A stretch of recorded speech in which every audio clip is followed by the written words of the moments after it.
मेरे दोस्त, अगर मैं तुमसे पूछूं कि तुम्हारी ज़िंदगी बदलने के लिए तुम्हें कितना समय चाहिए, तो शायद तुम कहोगे बस 6 महीने।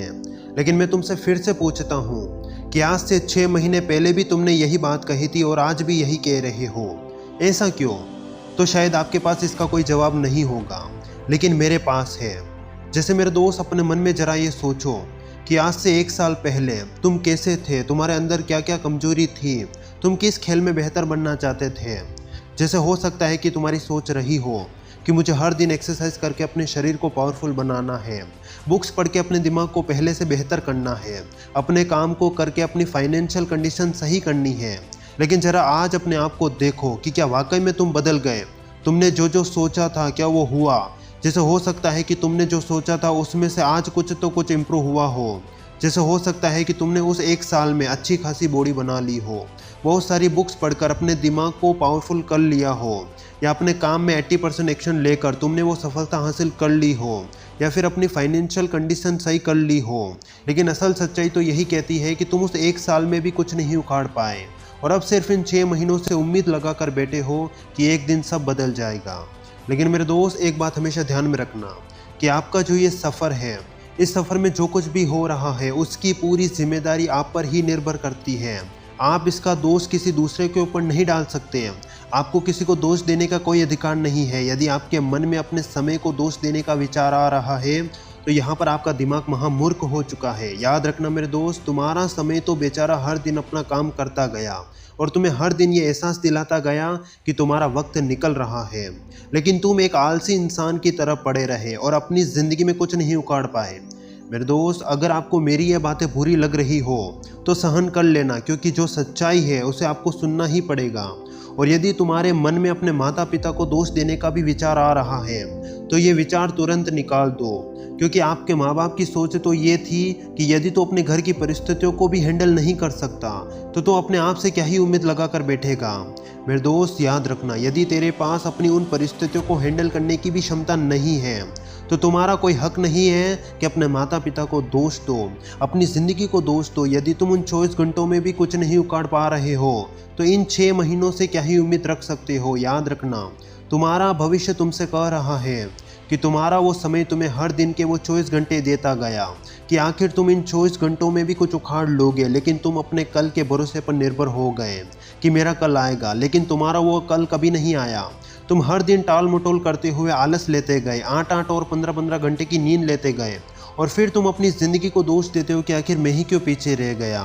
लेकिन मेरे दोस्त, असल सच्चाई तो यही है कि यदि तुम फालतू की स्क्रॉलिंग, आलस और नींद लेते गए तो ऐसे में वो सफलता, वो सक्सेस आपको क्यों ढूंढेगी। याद रखना, जिस इंसान के सपने उसे नहीं जगा सकते हैं वो अपनी ज़िंदगी में क्या ही उखाड़ लेगा। असल में वो एक मुर्दे के समान ही है। याद रखना मेरे दोस्त, समय कभी किसी इंसान की ज़िंदगी नहीं बदलता। समय सिर्फ ये दिखाता है कि उस इंसान ने अपने साथ क्या किया। जैसे आज भी सूरज उसी समय निकलता है, घड़ी आज भी 24 घंटे ही देती है, लेकिन जो इंसान अपने उन 24 घंटों को लपेटे में लेने की औकात रख सकता है वही अपनी ज़िंदगी बदलता है। और जो लोग उन्हीं 24 घंटों को ये सोचते हुए ख़त्म कर देते हैं कि अभी बहुत समय है, याद रखना उनका वो समय कभी नहीं आता। और इस बात को हमेशा ध्यान में रखना कि यदि आप अपने आज के उन 24 घंटों में भी कुछ नहीं उखाड़ पाए तो उन 6 महीनों से उम्मीद हटा देना। याद रखना, आज से 6 महीने बाद भी तुम ऐसा ही कोई वीडियो देखोगे और उस वक्त खुद पर शर्म आएगी कि 6 महीने पहले भी मैंने यही बातें सुनी थी और आज भी यही सुन रहा हूँ, लेकिन मैंने क्या ही बदल दिया। मेरे दोस्त, इस बात को हमेशा ध्यान में रखना कि समय किसी का बदलता नहीं है, बदलना पड़ता है। वक्त आता नहीं है, वक्त को लाना पड़ता है। और कुर्बानी दी नहीं जाती, कुर्बानी देनी पड़ती है, अपने समय की, अपनी मेहनत की और अपने शौक की। और अगर तुम्हें सच में अपना कमबैक करना है तो सबसे पहले ये मानना पड़ेगा कि तुम्हें मोटिवेशन की नहीं, डायरेक्शन की ज़रूरत है। क्योंकि जिस इंसान को अपनी मंजिलें नहीं पता वो चाहे कितनी भी तेज क्यों ना दौड़ ले, वो कहीं नहीं पहुंचेगा। इसलिए सबसे पहले अपने आप से ये पूछो कि मैं ये दौड़ भाग किसके लिए कर रहा हूँ।